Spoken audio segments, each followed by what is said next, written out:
நமஸ்காரம். ஸ்ரீ குருப்பியோ நமக. ஓம் ஸ்ரீ மாத்ரே நமக. ஆன்மீக யோகியில் இன்றைக்கி நம்ம இன்னொரு புது தகவல் பார்க்க போகிறோம், புது கதை பார்க்க போகிறோம். என்னன்னு சொல்லி கேட்டீங்கன்னா, காலபைரவரை பற்றின கதை. காலபைரவரை பற்றின அவர் உருவான ஒரு விதத்தை பற்றி நம்ம தெரிஞ்சுக்க போகிறோம்.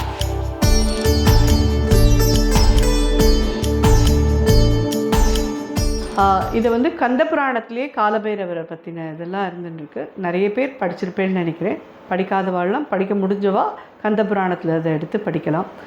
ஸோ கந்த புராணத்தை படிக்கிறச்சே பல விஷயங்கள் நமக்கு தெரிய வருது. அதில் பைரவர் எப்படி 64 பைரவராக இருக்கார். அதில் அஷ்டபைரவர் காசியில் இருக்கார். அஷ்டதிக்கில் இருந்துட்டு காசியில் இது பண்ணிட்டுருக்கார் அப்படிங்கிறதுலாமும் தெரிய வருது. காலபைரவர் உருவான கதையும் நார்த்லலாம் பார்த்தீங்கன்னா, வடக்கெல்லாம் எல்லா கோவில்லையுமே இருக்கும். இங்கேயும் ஆல்மோஸ்ட் தமிழ்நாட்டில் சிவன் கோயிலில் எல்லாத்துலேயுமே வடகிழக்கில் உங்களுக்கு காலபைரவரோட ஒரு சந்நிதி இருக்கும். காலபைரவரோட இது மகா காலபைரவருங்கிறது காசியில் இருக்கார். ஆனால் 64 பைரவர் இருக்கார். 64 பைரவரில் ஸ்வர்ணா ஆகர்ஷண காலபைரவர்னு ஒருத்தர் உண்டு. அவரை மட்டும் கும்பிட்டா போகணும்னு நிறைய பேர் நினச்சிட்ருக்கா. மொத்தத்தில் பைரவரை நம்ம வர்ஷிப் பண்ணுறதுனாலே நமக்கு பயங்கள் மட்டும் இல்லை, நோய்கள் மட்டும் இல்லை, எல்லா விதமான இதுக்கும், அதாவது கடன் வாங்கிட்டு அது திருப்பி தர முடியாமல் நம்ம கஷ்டப்படுறோன்னா அதை அடைக்கக்கூடிய இதுக்கு நம்ம அவரை தான் பிரார்த்தனை பண்ணணும். கடன் கொடுத்துட்டு அது நமக்கு வசூலே ஆகலை அப்படின்னு சொல்லி சொன்னாலும் அதுக்கும் அவரை தான் பிரார்த்தனை பண்ணணும். அதே சேம் டைம் சில பேர் நிறைய பொருட்களை எங்கேயாவது தொலைச்சிடுவோம். நானுமே அப்படி தான் தொலைச்சிட்டு அதுக்கப்புறமா கிடைக்கல நம்ம எல்லோரும் மண்டையை போட்டு மோதின்னு இருப்போம். அது கிடைக்கணும்னா நம்ம பைரவர்கிட்ட தான் அதை வேண்டிக்கணும். ஸோ அது கண்டிப்பாக கிடைக்க வச்சுடுறவர். அந்த மாதிரி நிறையா அதே மாதிரி ரொம்ப கொடுமையான நோய்கள், ரொம்ப வலிகள் நிறைந்த நோய்கள்னால் அவதிப்படுறா அப்படின்னு சொன்னால் இதுக்கெல்லாம் பைரவரோட இதுதான் வேணும். ஸோ இப்போ நம்ம முதல்ல பைரவர் எப்படி உருவானார் அப்படின்றத பற்றி நம்ம பார்த்துடலாம். ஒரு சமயத்தில் தேவலோகத்தில் தேவர்களுக்குள்ளெல்லாம் ஒரு பெரிய ஆர்கியூமெண்ட் நடந்துட்டுருக்கு. அப்போது பிரம்மா சொல்வர், என்னை விட வசந்தவன் யாருமே கிடையாது. படைத்த தொழிலை வச்சுட்டு நான் இத்தனை பேரும் படைத்து அவள் எல்லாரையும் இது பண்ணிட்டுருக்கேன். என்னுடைய இதுதான் பெரிய அது சக்தி படைச்சது அப்படின்னு சொல்லுவார்.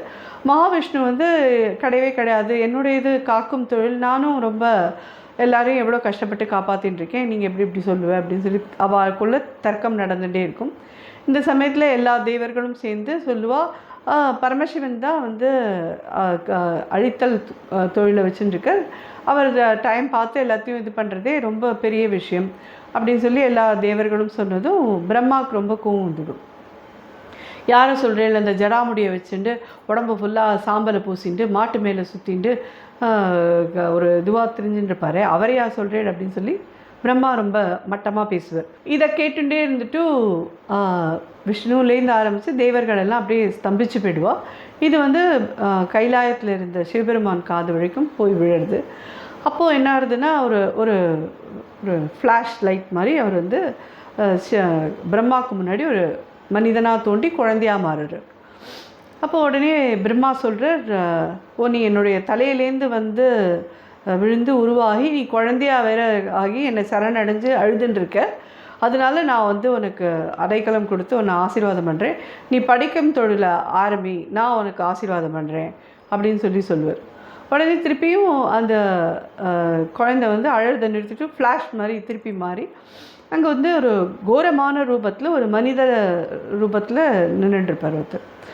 நீ மனிதனாக ஆயிட்டியா, சரி அப்போ பூலோகத்தில் இருக்கிற இவாளோட பாவங்களெல்லாம் நீ ஏற்றுண்டு யாரெல்லாம் காசி க்ஷேத்திரத்தில் இறக்குறாளோ அவளுக்கெல்லாம் மோட்சத்தை அருளக்கூடியவனாக நீர், காசி க்ஷேத்திரத்துக்கான ராஜாவாக நீர் அப்படின்னு சொல்லிட்டு பிரம்மா அந்த மனிதனுக்கு ஆசீர்வாதம் பண்ணுறார்.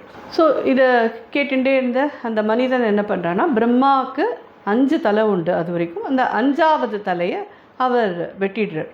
வெட்டினதுக்கு அப்புறமா அது சிவனாக அவர் உருமாறுறார். அப்போது சிவனை சொல்கிறார், பிரம்மாவே உன்னுடைய எந்த தலை என்ன நிந்தித்ததோ அதை பைரவரே வெட்டி தன்னுடைய கையில் ஏந்திட்டார் அப்படின்னு சொல்லிட்டு பைரவரை பார்த்து அவர் சொல்கிறார், நீ பிரம்மாவோட ஒரு தலையை துண்டிச்சதுனால இந்த தலையை ஏந்தின்னு நீ மூலோகத்துக்கும் போய் பிச்சை எடுத்து நீ கடைசியில் காசி கஷேத்திரத்தை வந்து அடையணும் அப்படின்னு சொல்லி சிவபெருமான் ஆசீர்வாதம் பண்ணுறார்.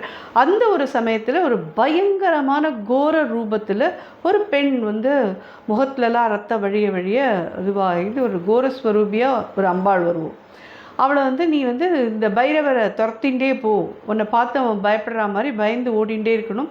காசி கஷேத்திரம் வந்ததும் நீ அங்கேருந்து மறைஞ்சிடும். காசி கஷேத்திரத்துக்கு அப்புறம் நீ யார் கண்ணுக்கும் அவனோட கண்ணுக்குமே தெரிய மாட்ட அப்படின்னு சொல்லிட்டு சிவபெருமான் அனுகிரகம் பண்ணுறார். இதனால தான் சிவபெருமானால் தோற்றுவிக்கப்பட்டவர் தான் காலபைரவர் அப்படிங்கிறது எல்லாருக்கும் தெரிய வந்தது. ஸோ மோட்சபுரி அப்படின்ற இது வந்து காசி கஷேத்திரமாகவும் ஆனது. ஸோ அங்கே வந்து யாரெல்லாம் மரணிக்கிறாளோ அவளுக்கெல்லாம் நேர மோட்சம் கிடைக்கிறது அப்படின்றதும் ஒரு இதுவாச்சு. ஸோ இந்த காலபைரவரோட ஒரு உருவம் பார்த்தீங்கன்னா அவர் 12 கைகளோட உடம்பெல்லாம் சாம்பலை பூசிட்டு இருக்கக்கூடிய ஒரு இதுவாகவும் டமரு வச்சுட்டு இருக்கிறவரும் ஒரு கையில் அருவாள் இருக்கக்கூடியவராகவும் நாயை வந்து வாகனமாக கொண்டவராகவும் இருக்கிறவர்.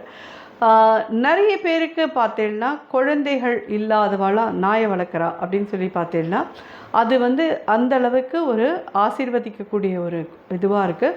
ஏன்னா அந்த நாயை வளர்க்குறதுனால அவளுக்கு பின்னால் ஈஸியாக அவளுக்கு குழந்தை உருவாகி அந்த குழந்தையும் பிறந்து ஆரோக்கியமாக அவளோட வாழ்க்கையை அவள் இது பண்ணிட்டுருக்கா. அந்த நாயை வளர்க்குறதுனா வந்து நாய் வந்து வீட்டுக்கு வெளியிலே வச்சுட்டு அது குளிப்பாட்டாமல் அதுக்கு தேவையான மாதிரி சாப்பாடு போடாமல் அதை போஷாக்காக இது பண்ணிக்காமல் அப்படிலாம் இல்லாமல் நம்ம நாய் வந்து நம்பாத்தில் ஒரு குழந்தை அப்படின்ற மாதிரி யார் அதை நடத்தி இது பண்ணி போஷிக்கிறாளோ அவளுக்கெல்லாம் காலபைரவரோட அனுகிரகம் அவசியம் கிடச்சி அவளுக்கெல்லாம் சீக்கிரமே குழந்தை பாக்கியமும் நிறைய அவளுக்கு உண்டாயிருக்கு.